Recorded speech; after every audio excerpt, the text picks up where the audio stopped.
Hello बच्चों, हमने chapter 3 class 10th का चैप्टर 3 का इंट्रोडक्शन दिया था प्रीवियस वीडियो में। अभी थोड़ा सा इंट्रोडक्शन बाकी है और इसके बाद हम एक्सरसाइज सॉल्व करेंगे।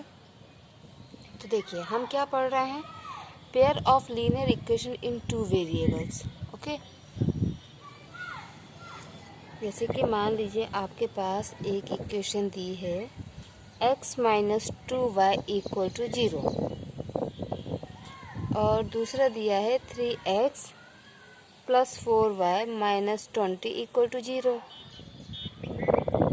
ओके, तो अब क्योंकि ये दो इक्वेशन है, वेरिएबल तो एक्स वाई ही यूज़ हो रहे हैं, लेकिन दो इक्वेशन, हम पेयर ऑफ लीनियर इक्वेशन पढ़ रहे हैं ना, इसलिए हमको दो इक्वेशन दी जाएंगी क्वेश्चन सॉल्व करने के लिए।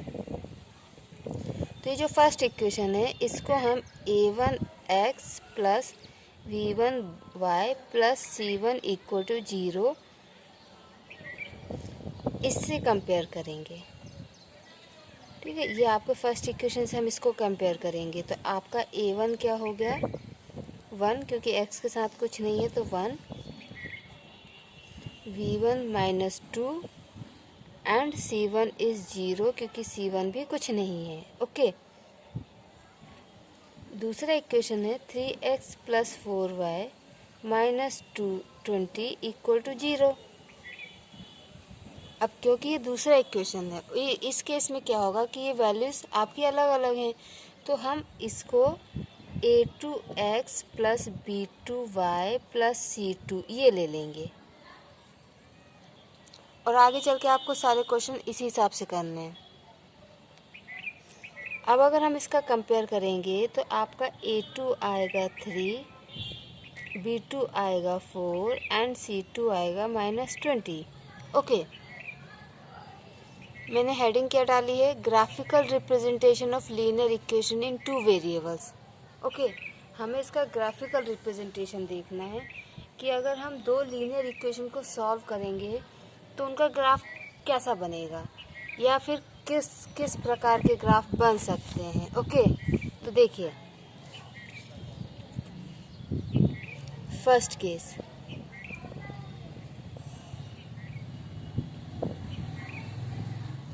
ठीक है, फर्स्ट केस आपका ये है, आपने इक्वेशन नंबर 1 और इक्वेशन नंबर 2 इन दोनों को सॉल्व किया। ठीक है, ये आपका इक्वेशन नंबर 1 है और ये आपका इक्वेशन नंबर 2 है। इन दोनों को आपने सॉल्व किया और x की वैल्यू निकाली। ठीक है, ग्राफिकली मेथड से या किसी भी मेथड से आपने इनको सॉल्व किया। ग्राफ बनाने के लिए आप ग्राफिकल मेथड से सॉल्व करेंगे। ठीक है, ग्राफिकल मेथड से हमने इक्वेशन 1 और इक्वेशन 2 को सॉल्व किया, जो कि आपने 9th क्लास में भी सीखा है। तो क्या होता है कि हमको x की कुछ वैल्यू मिलती है, कुछ, और जितनी x की मिलती है उतनी y की मिल जाती है। सपोज़ करो आपने 3x की वैल्यू निकाली है तो 3y की वैल्यू भी आपको मिलेंगी, और x और y की वैल्यू की हेल्प से आप ग्राफ प्लॉट करेंगे। ये आपका x एक्सिस, ये आपका y एक्सिस। ओके, तो लेट अस अज्यूम कि ये आपका फर्स्ट इक्वेशन का ग्राफ है।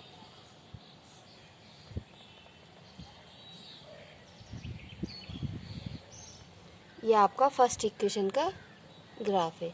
आपको सेकंड इक्वेशन का ग्राफ भी सेम इसी ग्राफ में ही प्लॉट करना है। ओके, तो आपके सेकंड इक्वेशन का ग्राफ मान के चलिए कि ये हो गया। ओके,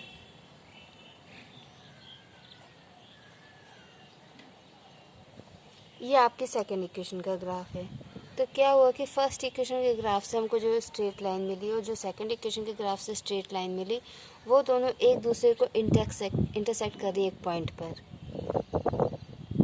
और ये पॉइंट जो है x और y का कुछ भी कोऑर्डिनेट हो सकता है। मान लीजिए कि आपको x मिल गया 3 और y भी आपको मिल गया 3। ठीक है, तो ये आपके कोऑर्डिनेट आ गए 3,3, मतलब ये जो है आपकी x की वैल्यू होगी। जब मैं आपको ग्राफिकल मेथड बताऊंगी तो अच्छे समझ में आएगा। इस केस में क्या होता है, जब आपकी फर्स्ट इक्वेशन का ग्राफ सेकंड इक्वेशन के ग्राफ आपस में इंटरसेक्ट करते हैं, तो इसका मतलब ये होता है कि हमारे जो इक्वेशंस हमको दिए हैं ना, उसका सिर्फ एक ही सॉल्यूशन होगा। मतलब एक्स और वाई की ना एक ही वैल्यू आएगी। ऐसा नहीं होगा कि एक्स आपका 2 और 3 आ गया, एक्स आपका 4 या -7 आ गया, नहीं ऐसा नहीं होगा। एक्स की एक ही वैल्यू आएगी और वाई की भी एक ही वैल्यू आएगी, ठीक है। या तो 2,3 या -6,8 ऐसे एक पेयर आएगा, एक ही आंसर आएगा आपका। और इस तरीके के ग्राफ के उसको हम बोलते हैं यूनिक सॉल्यूशन। क्या कहते हैं? Unique solution. सेकंड केस ऐसा होगा कि आपने इक्वेशन 1 इक्वेशन 2 को सॉल्व किया, ओके, इक्वेशन 1 और इक्वेशन 2 को आपने सॉल्व किया और क्या होता है कि आपको फर्स्ट इक्वेशन का ग्राफ ये मिल गया। क्या हुआ? आपको फर्स्ट इक्वेशन का ग्राफ ये मिल गया, ओके। आपने जो सेकंड, ये फर्स्ट इक्वेशन में a1x + b1y + c1 = 0, ठीक, ये आपको फर्स्ट इक्वेशन का ग्राफ हो गया। सेकंड इक्वेशन का ग्राफ, इस इक्वेशन का अगर ये ग्राफ बना है ना तो इस इक्वेशन का ये नहीं बनेगा, ये ध्यान रखिएगा, ये फिर किसी दूसरी इक्वेशंस के लिए होगा। ये सिर्फ समझाने के लिए बोल रही हूँ कि आपको फर्स्ट इक्वेशन का ग्राफ ऐसा बना, तो आपने जब सेकंड इक्वेशन सॉल्व की उसका ग्राफ आपका बन गया ऐसा, ठीक है। दोनों का सेम है लेकिन क्या ना, दोनों लाइन एक दूसरे के पैरेलल हैं, ठीक है। ये आपके सेकंड इक्वेशन का ग्राफ है।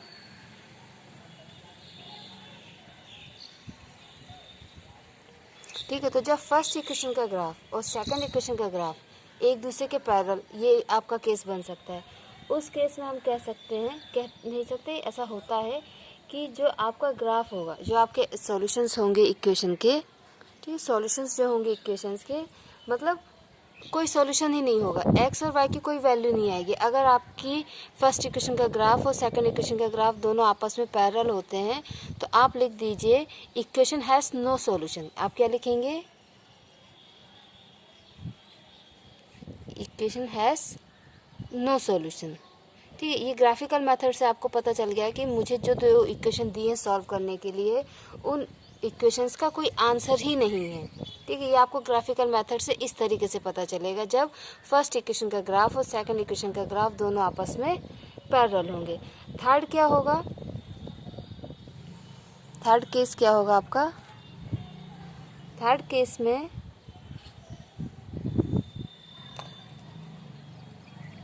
आपने इक्वेशंस के ग्राफ प्लॉट किए, ये आपको फर्स्ट इक्वेशन का ग्राफ हो गया, ओके। ये फर्स्ट इक्वेशन का आपका ग्राफ हो गया, ठीक। अब इसमें क्या होगा कि जो आप सेकंड इक्वेशन का ग्राफ प्लॉट करेंगे, ओके, सेकंड इक्वेशन का ग्राफ जो प्लॉट करेंगे, थोड़ा ध्यान से देखना इस वाले को, हाँ। सेकंड इक्वेशन का आपका ग्राफ जो होगा वो ये होगा, मतलब इसी के ऊपर से जाएगा, इसी लाइन के ऊपर से जाएगा। First equation and second equation दोनों क्या होगा? को इंसिडेंट लाइन। क्या होगा? को इंसिडेंट लाइंस, मतलब एक लाइन के ऊपर दूसरी लाइन, जिसको हम ओवरलैप कहते हैं, ठीक है, वही बात है। इसको आप वैसे कोइंसिडेंट लाइंस कहेंगे, एक लाइन के ऊपर दूसरी लाइन, ठीक। ये आपके सेकंड इक्वेशन का ग्राफ होगा। इस केस में क्या होता है कि इक्वेशन के ना बहुत सारे सॉल्यूशंस होते हैं, ठीक है। आप एक्स की वैल्यू आपकी 2, 3 भी आ गई, एक्स 5, 6 भी आ गई, वाई की वैल्यू -9, 10, 11 कुछ भी आ गई, मतलब बहुत सारी। तो इसमें हम ये कहेंगे कि equations has infinitely many solution, मतलब बहुत सारे सॉल्यूशंस हैं, ठीक है। तो ये तीन केस होते हैं। First unique solution, no solution, infinitely many solution. अगर एक लाइन एक दूसरे को इंटरसेक्ट करेंगे तो यूनिक सॉल्यूशन, कोई एक सॉल्यूशन आएगा। अगर लाइन एक दूसरे को पैरेलल में है मीन्स इक्वेशन का कोई सॉल्यूशन नहीं है। और लाइन अगर एक दूसरे को ओवरलैप कर रहे हैं कोइंसिडेंट लाइन से, तो इक्वेशंस को बहुत सारे सॉल्यूशन है। ये graphical representation means graphical method से हम पता कर सकते हैं कि हमको जो इक्वेशन सॉल्व करने के लिए दी हैं उसमें किस टाइप के सॉल्यूशन है, सॉल्यूशन है कि नहीं है, कि एक ही सॉल्यूशन है, कि बहुत सारे सॉल्यूशन है। इस तरीके से आप पता कर सकते हैं, ओके, ठीक है। हमने ग्राफिकल रिप्रेजेंटेशन देख लिया। अब हम देख रहे हैं कि अगर हम ग्राफिकल मेथड से ना सॉल्व करें और बाकी जो तीन मेथड हमारे पास हैं, elimination method, substitution method and cross multiplication method, अगर उनको हमें यूज़ करना हो तो हम कैसे पता करेंगे कि इनको यूनिक सॉल्यूशन है कि मेनी सॉल्यूशन है या नो सॉल्यूशन है? तो वो जो मेथड है पता करने का, उसको हम बोलते हैं अलजेब्रिक इंटरप्रिटेशन। क्या होता है? Algebraic interpretation of linear equations in two variables. इसको कैसे चेक करते हैं? से आप एग्जांपल लीजिए जो हमने पहले लिया था एग्जांपल कि x minus 2y equal to 0, 3x plus 4y minus 20 equal to 0। ये आपको equation number 1 and equation number 2, equation number 1 equation number 2 ये आपको दिया है। ठीक है, अब हम फर्स्ट इक्वेशन को क्या लेते हैं? फर्स्ट इक्वेशन को हम लेते हैं a1x plus b1y plus c1 equal to 0। Okay, ये आपका फर्स्ट इक्वेशन होता है। इसको हम कंपेयर करते हैं। कंपेयर करने से क्या होता है, जो हमारे कांस्टेंट टर्म होते हैं या जो कोफिशिएंट टर्म होते हैं तो वो आ जाते हैं। तो a1 आपका आ गया 1, यहाँ x के साथ कुछ नहीं है तो हम इसको 1 लेंगे। b1 की जगह -2 है तो आपका b1 आ गया -2। ओके, एंड c1 इज़ 0, क्यों? क्योंकि c1 कुछ भी नहीं है यहाँ पे, इसलिए 0 होगा। सेकंड इक्वेशन आपका 3x plus 4y minus 20 equal to 0। ठीक है,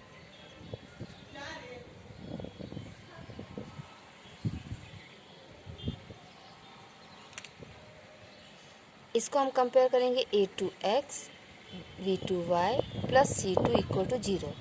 तो आपका a2 क्या आ जाएगा? 3, x के साथ 3 है, and b2 is 4 and c2 is -20। Okay, ये आपके आ गए। अब हम क्या करेंगे कि इन वैल्यूज़ का ना रेशियो देखेंगे, इन वैल्यूज़ का रेशियो क्या आएगा। ठीक है, तो पहले हम देखेंगे a1 upon a2, a1 is 1 and a2 is 3। Okay, ये आ गया आपका ratio. Okay, second ratio b1 upon b2 that is -2 upon 4। इसको हम कैंसिल करेंगे तो ये आएगा -1 अपॉन 2। ठीक है, आप c1 अपॉन c2 देख सकते हैं, नहीं भी देख सकते हैं, यहाँ पे नीड नहीं है c1 अपॉन c2 को देखने की, but if you want I will. Okay, तो आपका c1 upon c2 is 0 upon -20 that is equal to 0। Okay, देखिए इस केस में क्या है, यहाँ पर क्या है कि जो रेशियो, ये first ratio and second ratio ये आपस में इक्वल नहीं है। Means a1 upon a2 is not equal to b1 upon b2। ठीक है, a1 upon a2 is not equal to b1 upon b2। आप देख सकते हैं ना, a1 upon a2 1 upon 3, b1 upon b2 -1 upon 2। तो ये क्या है, a1 upon a2 is not equal to b1 upon b2। Why? This is 1 upon 3 and this is -1 upon 2। तो ये इक्वल नहीं है ना, ये इक्वल नहीं है। जब भी ये कंडीशन आती है कि a1 upon a2 is not equal to b1 upon b2, that means equation has unique solution. Equation का क्या होता है? यूनिक सॉल्यूशन होता है। ठीक है,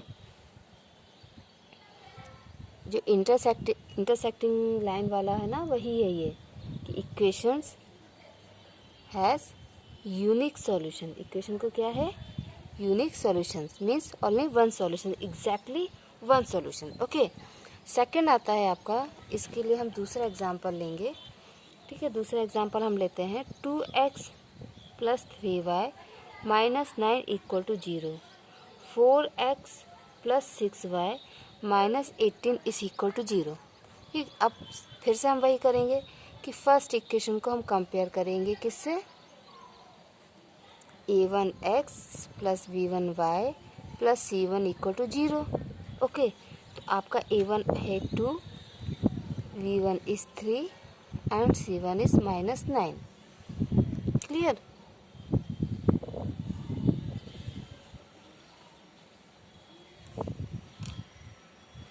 ये आपका first equation. Second equation 4x plus 6y minus 18 is equal to 0। ये आपका सेकंड इक्वेशन है। इसको हम कंपेयर करेंगे a2x plus b2y plus c2 is equal to 0। तो आपका a2 क्या आएगा? 4, b2 is 6 and c2 is -18। Okay, ये आपके आ गए।